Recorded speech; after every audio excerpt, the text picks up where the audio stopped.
Now basically today I have one goal: to get the other side of this wheel done.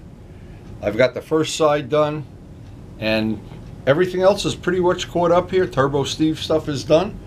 Glenn is getting ready to come down tomorrow, and so if I can finish up this half of the wheel today, I'll put that in the bank. So looking around at how everything dried up, I think that's going to be just beautiful. I'll let that sit, take the tape off later if I get a chance. That is going to add a nice little dimension to the back of the motorcycle. Now with one side done, and this is the hard side, and I bought a special tool last night while I was out. I'm going to try to use that on the other side, or maybe on this side, I don't know. We'll see how that plays out. Well, these parts, the parts that we worked on for the rear wheel assembly, this is all set. That also could be demasked.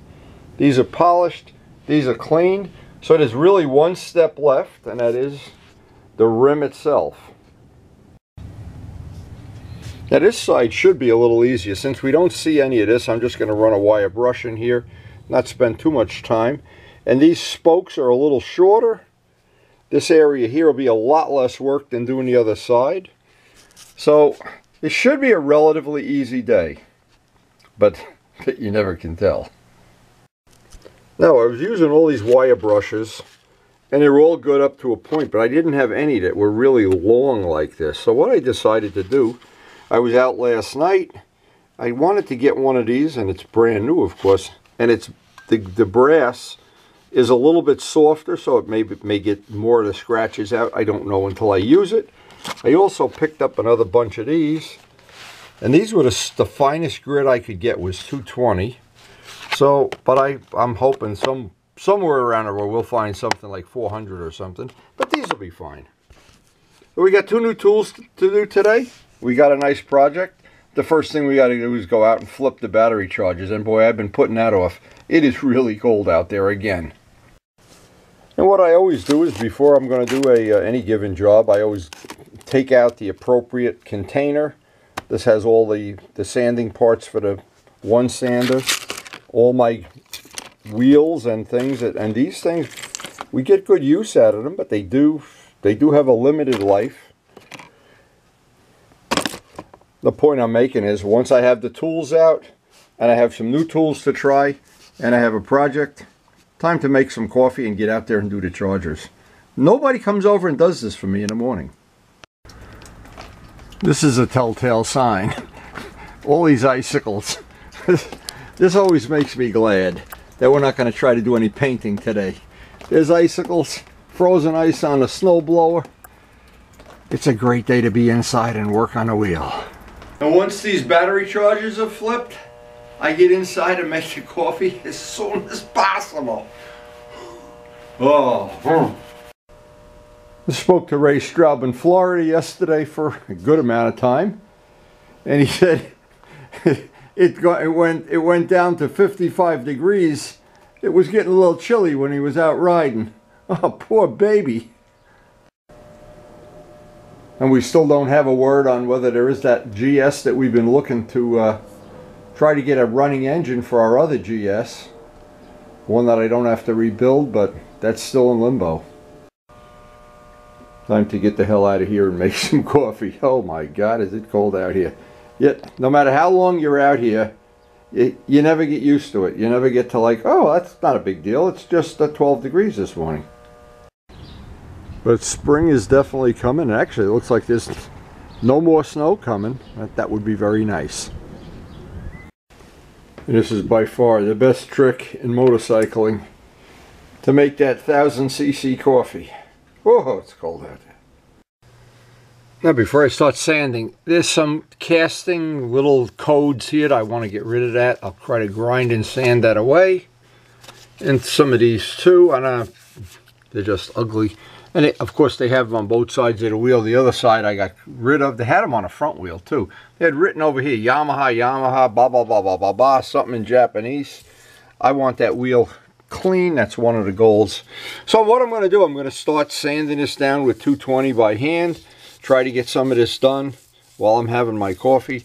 this side should go, sure, every time I say that, and it's not really going to happen, but I'll get some soapy water, and just, there's no way, the mouse doesn't flip my battery chargers, and I come down in the morning and I think there'll be some mouse that loves to wet sand and this will all be done.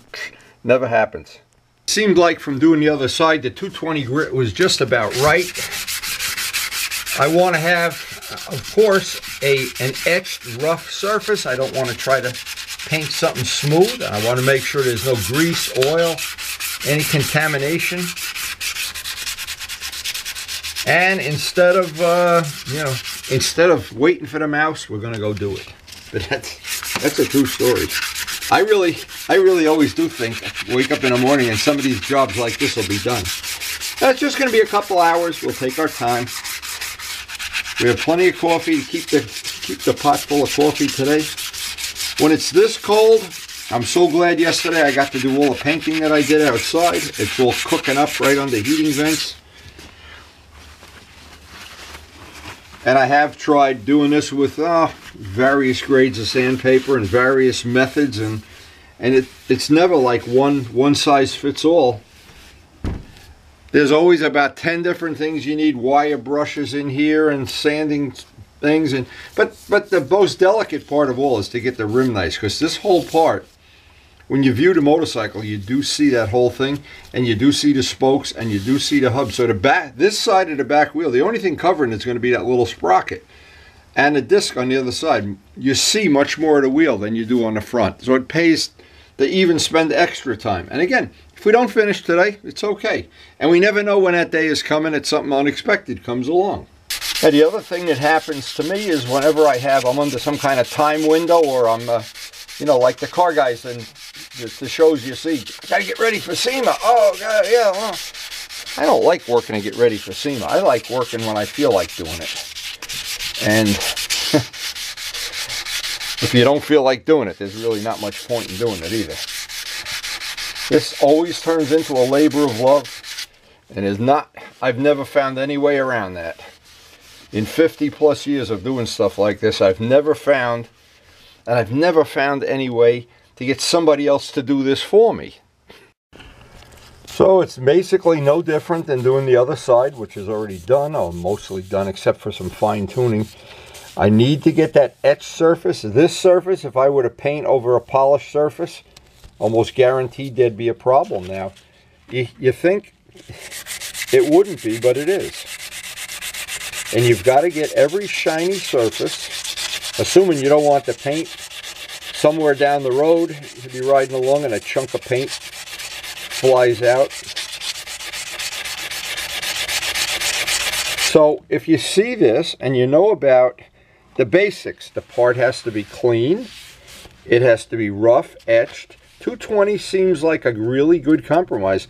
That's why I was happy to buy these, because I had other ones, but I used them all up.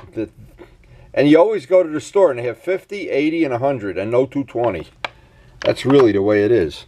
Anyway, I'm going to spend a little time, get the whole rim done, come back to this project when it's time to do the spokes, because a lot of this just gets redundant and time consuming and coffee consuming. Now with the whole outer rim done, this is going to be, I guess, mostly done by hand up here. It's so much easier than the other side, but it's still something I'm not going to skip any details of.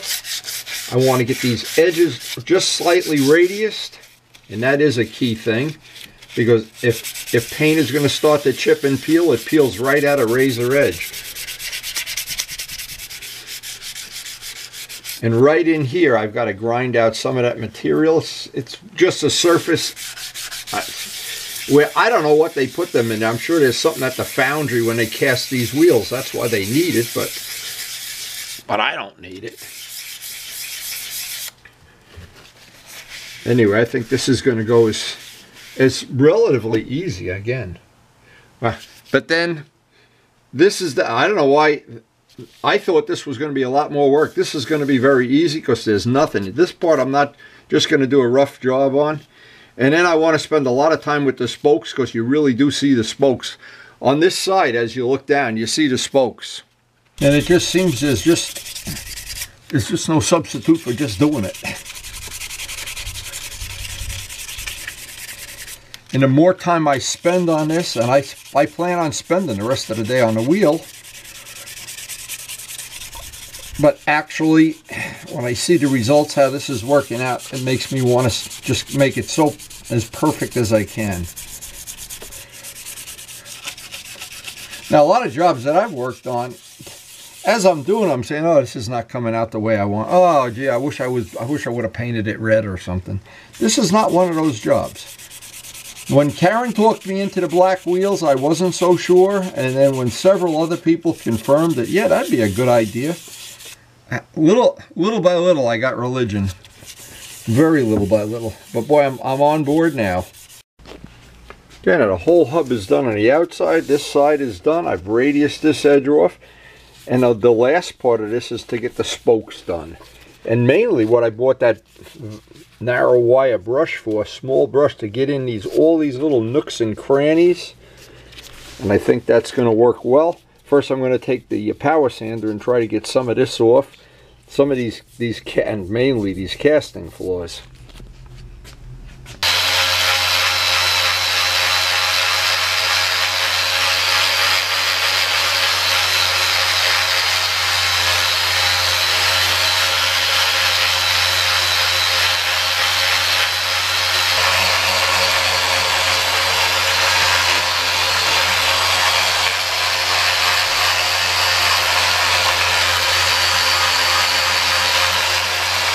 Tool has really been handy for getting in a lot of little areas here.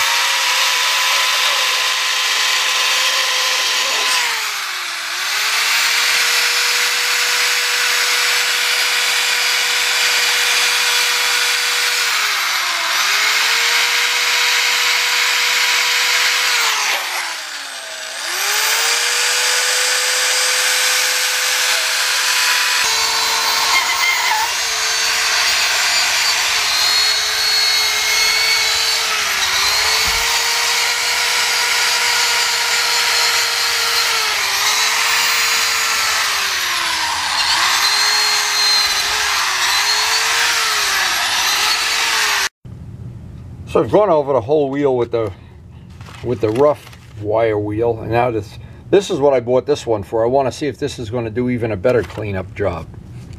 Now this one looks like it does a really nice job, and I'm going to just go over. I'm going to go over the whole wheel again with the soft. This will just take some of the scratches out.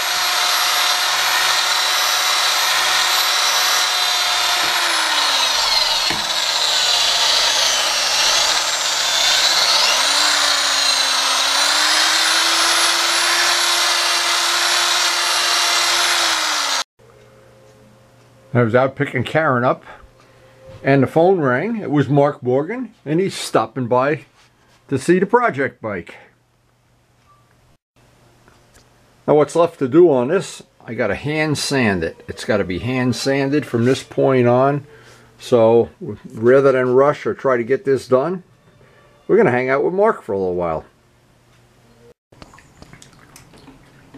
Looks like the Eagles are joining us for lunch today. Right, these guys, they're very entertaining. Key stuff. Mark is up here. He's got pictures of his grandchild. What else is more important? That's right. What is the name of the company? Mensch Supply? No, I work for, yeah, that's the name of the supply company that Mark, we don't use Mensch's?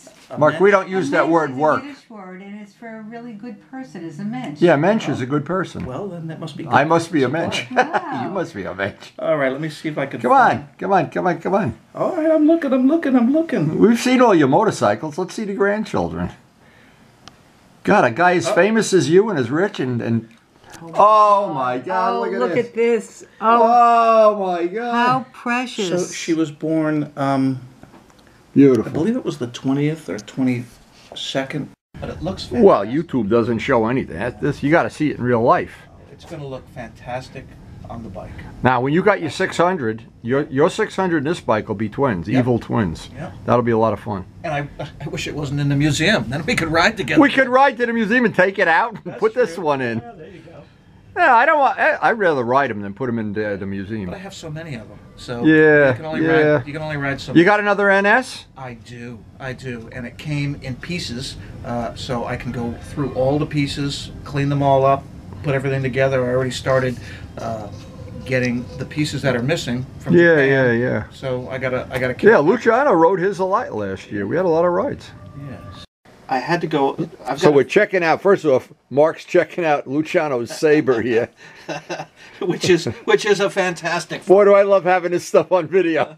Now, what did you buy? So I had to go out to one of my vendors and look at some railings or something that he's doing. Yeah. And I had noticed on Craigslist somebody had a dual sport. An on-road, off-road bike. Yes. Yeah, Ray just bought another A one. 1983 Suzuki SP 100, small little bike. Small bike, okay. But let's see. But I got it for $400, and it has That's nice, and it starts right up. 946 miles on it. No, the problem that we had, it sat for a long time. You can't see it here. Right, you got to clean a carburetor. Well, the tank rotted out on it, so the tank has got a hole in it. You can fix that. I have the spare tank, but I found another one on eBay for $80. Oh. So I purchased it. Yeah. And the carburetor, when I took it apart, the two tongs that hold the float, one of them completely disintegrated. It just corroded so bad. Yeah, but from Sudco you could buy a whole carburetor probably for $90. Yeah, I found one for $40 on eBay. In fact, I may have one. It's a 28. I have a bunch of 28s, extra ones. So anyway, if you want to try it, anyway. Yeah, we can. No, they're RD carburetors, so. Now you really can't make this up. But Mark's going to tell the story of his NS. He got another NS 250. So I'm perusing through Craigslist, and of course I find a picture of an engine, and it's an NS engine. I call the guy up, and he's got an NS 250, 85. And I talk with him, and he said, well, you know, everything is there. The bodywork isn't in very good shape, but the motor's there, and he rebuilt the motor. So I went out to talk to him. It looked like he wanted a lot of money for it, and it looked like it was too much money for what it was. But I spoke with him, and he goes, you know, on YouTube, there's a guy that restores these things, and he does the body work and all this, and he goes, you could probably talk to the guy. And I showed him, and you do. I showed him the picture on my phone of the bike, and he goes, that's the bike. And I said, well, that's me. That's me. That's a great story. That is really funny. Yep. So he goes, okay, so you must know about these. And yeah. It's a good thing I didn't go there. And he says, oh yeah, there's some guy in Rutherford that restores. He said, he looks a lot like you. Yep. Great story. So that was the deal. Look how detailed those pictures are. You can see the dirt on the foot peg. Is that cool or what? Yep. These are everything's shiny. Yeah, so I'm hoping we can get Najat to do this in the spring. All of these Look pictures. at that. That is fantastic. Is that nice? That yeah, is it's unbelievable. Is that the same? Look at the detail. Look, Yeah. you could No, and you can see everything shines. Yeah. You can see the shine everywhere. No, Yep. it's beautiful. Oh, he did it. And now see, everything is faded away except the bike. He faded somehow. You know, that's what he gets paid for. Well, I think that picture that I showed This you one's nice too. of my grandchild was the same way. Yeah. Well, these modern people have computer skills. Yeah, not me. They don't know how to mix concrete or paint, but they know how to do this. Look at the detail here. You can read the emblem. You can count the fins on the and it's side. really a good shot because it shows all the Yeah, bikes. it's in like the a garage. moment in time in Windy's shop. Yeah, it's great. And what a So it was great linking up with Najat. We really had a good time. Look at the helmet. And everything else is out of focus but the helmet. That's really cool. very nice. So this is what I love about YouTube and why I love to shoot video. Mark and I are sitting down here. It's about 13 degrees outside. But on YouTube, there's flowers blooming and we're going for a ride on the two-strokes. It's true. Hey Mark, I bet this will bring back a lot of memories. Oh yeah. Oh look, there he is! Oh my God, there he is! See, you're famous and you don't even know it. Look at that! I'm waiting for it to get a little warmer so I can get back out on it. I have so much fun riding that thing. Was this a good day? Look, we had the two-strokes. Yep. And your brother had the Harley and he put it in a ditch. That's right. Yes. Your brother put the Harley in the ditch. That was funny. Yeah, that's right. Okay, so there you are. Where is your brother's bike? Yep. Where's the NS? Okay, here you go. Now tell me. Okay, so I want to do this in silver. Okay. And the red is going to be in green, like the old-fashioned Oh, okay. Hondas. Yeah, You know yeah. that forest green with, with a black stripe on either side? Yep. And then the same thing with the number plate. If you look on the internet, they have one similar. There you go, baby. Oh my God, there we go. That's what we live for. Oh, who knew he was that bad of a rider? Oh, Trying to stay right in God. your ass. That's funny. So it was great seeing Mark. We always enjoy seeing all of the people from the A-team. Now this part of the job is going to be labor intensive. It's probably going to eat up the rest of the day. I want to go over the whole wheel with the 220 grit by hand. Still looking for any little area that might even be a little bit shiny. And it doesn't matter where it is or what it is. I don't want anything shiny on here.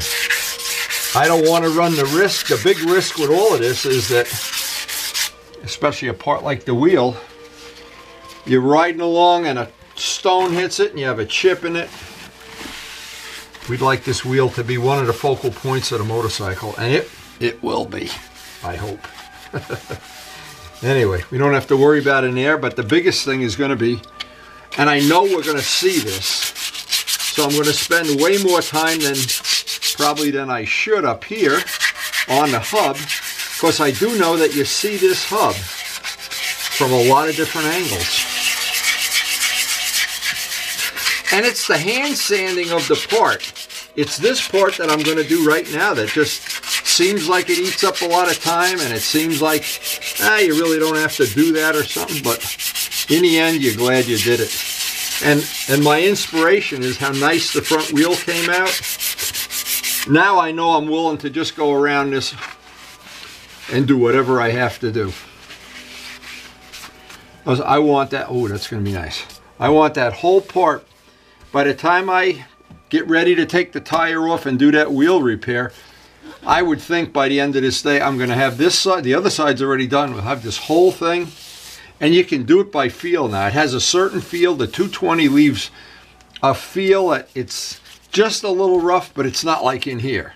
So it's time consuming, but this is the part that's really going to make it special. And one final thing is these nail files are really good for getting up in these areas where it's really difficult to get your hand. And the joint where these two parts come together, there's always a little casting flaw. I want to get that out if I can. And almost all of this from this point on has to be done by hand. Unless I find some real sharp edge or something, I want to get all the edges that are sharp, radius. Like to radius that in there just a little bit. And always on the edge. A lot of these things you don't see the first time around, and you've got to do it by feel.